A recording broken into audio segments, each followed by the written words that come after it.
What up, my fellow Knicks fans? This is your guy Marcellus Ease, and don't panic quite yet. Now, this has been one hell of a roller coaster ride for a season debut. The Boston Celtics were shooting on a historical pace, over 60% from three for the whole game as a team.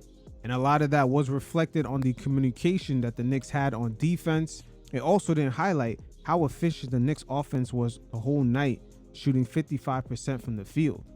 So there's no reason to go crazy yet. Some of you look like Mayor Adams about to get hit by the feds.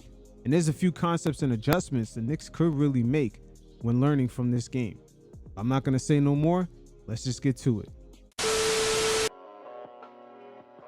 We played hard every night. That's why New York fans to this day embrace us in the 90s, Knicks, or whatever. And it's the early 90s. It's not the late 90s. But anyway, they embrace that because one thing about New York fans is they know basketball. New York respected basketball, and what they did respect was effort, and that's what we gave night in and night out. Alcohol, right? So right away, the Boston Celtics baited the Knicks instantly, as we're going to see Jrue Holiday pretend like he's going to set a screen, but the man to set the screen is right here, Al Horford. So Drew's going to ghost this right here, which was never going to be the play. This is just a decoy. Now Al Horford is going to come into the action, which is going to happen here. They want to drag Towns right into it. So this right here is the original screen. Towns is caught. The Celtics know he's going to drop back. They got their superstar Tatum coming off that pick, and you already know for the pull-up. And this right here is where Tibbs is going to have to make his adjustments against high basketball IQ teams like this. I mean, just look how they're camped out. Everyone is spacing the Knicks defenders out. Like nobody's in the paint. This is done on purpose. They played the Mavericks just like this last year, completely taking teams out of their character. So very next possession that the Celtics have, Al Horford is trailing back because he purposely inbounded the ball to be the trailer, to set Jason Tatum up for who else? To bait Cat into that pick and roll. See? Run him right into that action. Cat is going to play drop back, and Tatum gets an open shot. So very early on, the Celtics already know what the game plan is. Towns is the weak link on this defense. And for some of the fan base, this is a reality check how vulnerable Towns can make defenses. It's the reason why the Minnesota Timberwolves had went out and got Rudy Gobert and paid him almost a max deal, or was willing to take on that contract. And ironically, the same day as this game is when the T-Wolves had extended Rudy Gobert for 3 more seasons. So that's why sometimes it's not good to get caught up in the superstar name. Not all the time. You got to worry more about team fit and chemistry. And Tibbs being a coach known for teams having defensive identities, it's kind of a weird fit with Cat. But hey, they have the personnel to make it work, and we'll see how it goes. It's only the first game. Again, very early on, look how the Boston Celtics are spaced out. Nobody even goes to the paint. Everybody's spaced out. Towns, they got him completely out there. Even if he comes off that screen and he has the ball, look where Towns is at. He's got to backpedal. And Josh Hart would have to help out, leaving a three-point shooter open. I mean, they got three-point shooters everywhere. These guys will punish you for that. And everybody's switchable. So that's how the Celtics tend to compromise teams. But Towns right here, he gets caught lacking. Not fast enough. Just on this closeout. And he gets caught. So very early on in their first 4 possessions, all those buckets came off of actions involving Karl Anthony Towns. Now right here, the Knicks probably forgot their homework assignment on the Boston Celtics. Notice how no one in transition right here is going into the paint. Derek White penetrates just to kick out to one of their 4 shooters. But look where Towns is at. He's playing drop back. He's way too far into the paint. Very rarely in the first few possessions, anyone actually goes in the paint for the Celtics, unless the shot is up. But look at Towns now. He has to recover. Too far in. Simple communication could fix all that. Now, another way this defense compromised the Knicks right here, they have multiple players running pick and roll. Look at Tatum. He's going to set the pick. That collapses the defense, and now Tatum has options.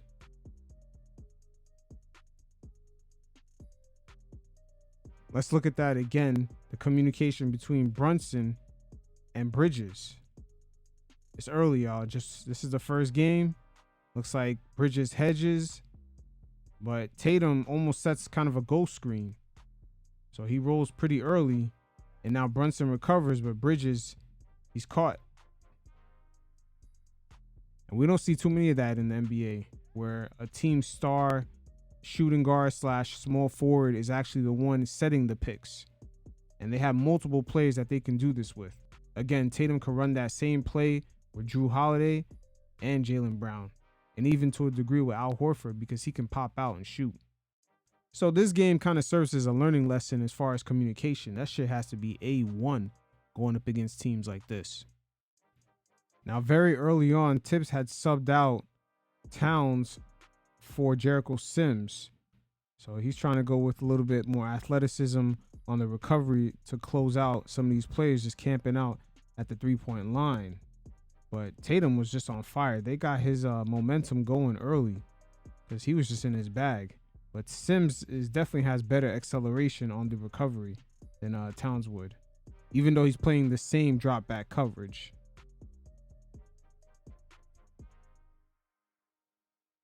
With Tatum just cooking Bridges so bad, I'm wondering why Tibbs didn't really switch OG on Tatum, but in a way, with the defense so stretched out, OG is kind of the person that should be serving as the low man. Like, look at this scenario right now. You got Brunson serving as the low man due to all the switching and guys just camping out the three-point line.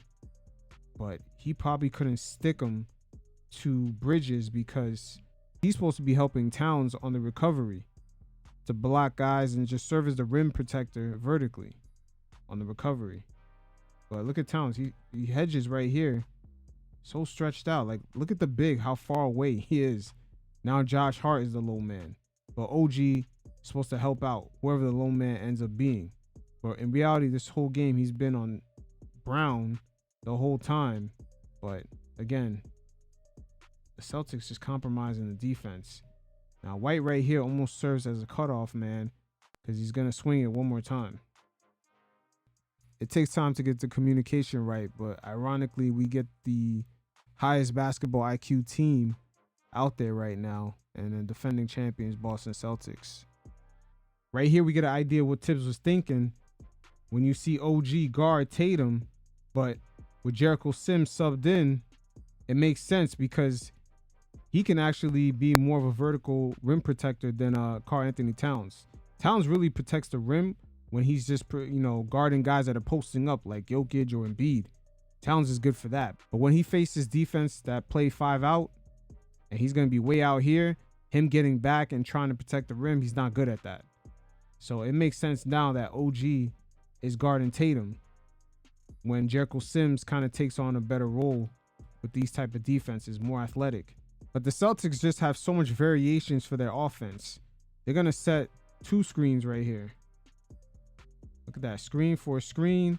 This play is really for White to come out. Some of you fellas have seen in my previous segments, I had stated that the Boston Celtics really are the San Antonio Spurs of the Eastern Conference. They kind of play a high basketball IQ, team-oriented game. It's really the media that's trying to push a narrative of who's the bigger star between Tatum and Brown. But in reality, with them getting KP and adding Jrue Holiday to the team, they play the exact same style, a detail-oriented team game. And here's exactly what I was talking about when I said Towns is not necessarily good at defending the rim unless he's camping down here. Look how he tries to attempt to get the block, see? That's why the Minnesota Timberwolves got Rudy Gobert. And you kind of get a better picture of why OG didn't necessarily guard Tatum in case Derek White or Jaylen Brown got around. They backdoored, get into the cup to have Karl Anthony Towns be the only rim protector and a smaller framed Mikal Bridges. The rim is actually wide open for these guys, especially Jrue Holiday. Like, these guys are switchable. all the way from the starters to the bench unit. They can either beat you to the cup or they're not afraid to pull up from 3. With Towns just being so far out, you see him trying to hedge here. Look at the rim protectors. This is why OG didn't really necessarily guard him for most of the possessions. See, look at Towns. He's still parked out here. OG got to kind of be low to help out. A lot of the defensive issues tonight could have been handled with some communication. Look at Jericho Sims right here. He hedges so hard like this. You might as well tell him to stay because everyone on this team is 3-point shooters. Can't afford plays like this. You know, you're hedging and Bridges is trying to recover. Meanwhile, the other 4 players are all 3-point shooters. So, you know, even if they get the pass out here, it's going to be a kick out at some point.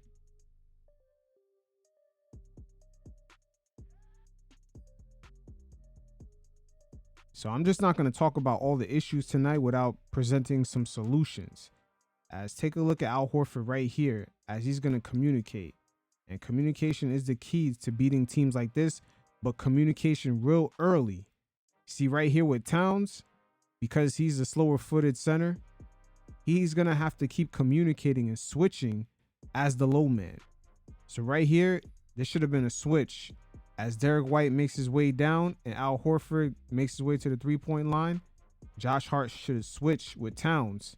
Now Towns is going to be guarding Derek White as he makes his way down, and he's going to be with Horford. We're going to watch this play out. Right here, they don't make the switch. But just imagine if they did. This would be Towns right now.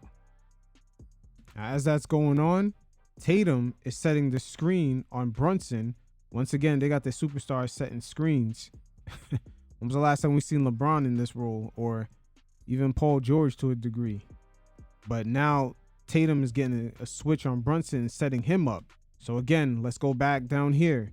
This would have been Cat right now, and this would have been Josh Hart. So Josh Hart could stunt in, and he's fast enough to recover. And then Towns serving as the low man, he can actually help out and contest. And let's say if Derek White starts making his way all the way around, OG and Cat, because remember Cat's supposed to be here, OG and Cat would then switch. So Cat would be consistently the low man, switching as defenders keep coming down. This is sort of a Draymond Green role. When you see Draymond Green's loudmouth ass always talking, it's a good thing. On the court, it's a good thing. And we need communication like this. But Brunson now, it's a mismatch. And look at the help. The help is Towns. Towns can't quite stunt in and recover to the 3-point shooter. This is how Boston compromises teams. Now Tatum could fully take Brunson in.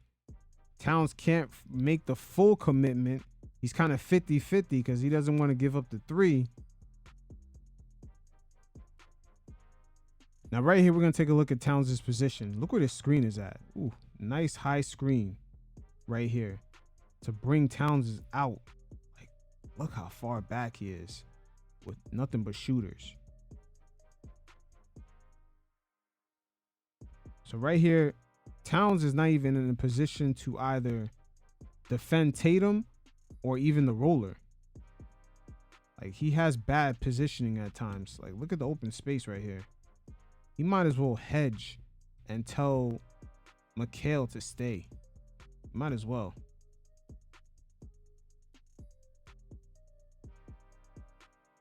Again, it's just a lot of communication and decision making. Look at Towns right here.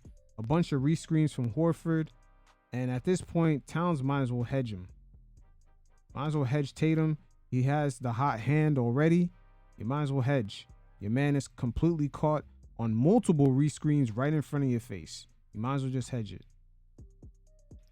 Going back to decision making, Towns right here, he elects to follow and help out Brunson and leave Horford. The last play, he was too concerned about Horford and he let Jason Tatum pull up on him.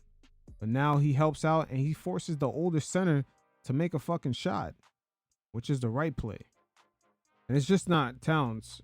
There was bad communication the whole night. Like right here between Brunson and Bridges, No communication right here. Right on the roll.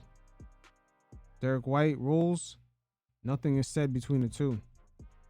It starts a downhill effect. Easy shot. So it is what it is. I wouldn't hang my hat too much on this. It's only one game out of 82. The Boston Celtics pretty much running it back with the same exact team. So their chemistry is 100% on point. And that was pretty much our first litmus test with this new roster. So that's why it kind of looks the way it did in this first game. But things are going to pan out. The coaching staff with the Knicks is really good. Tibbs has proven that he can make his adjustments. And we'll see how things play out. Until next time, you fellas, stay safe. Peace.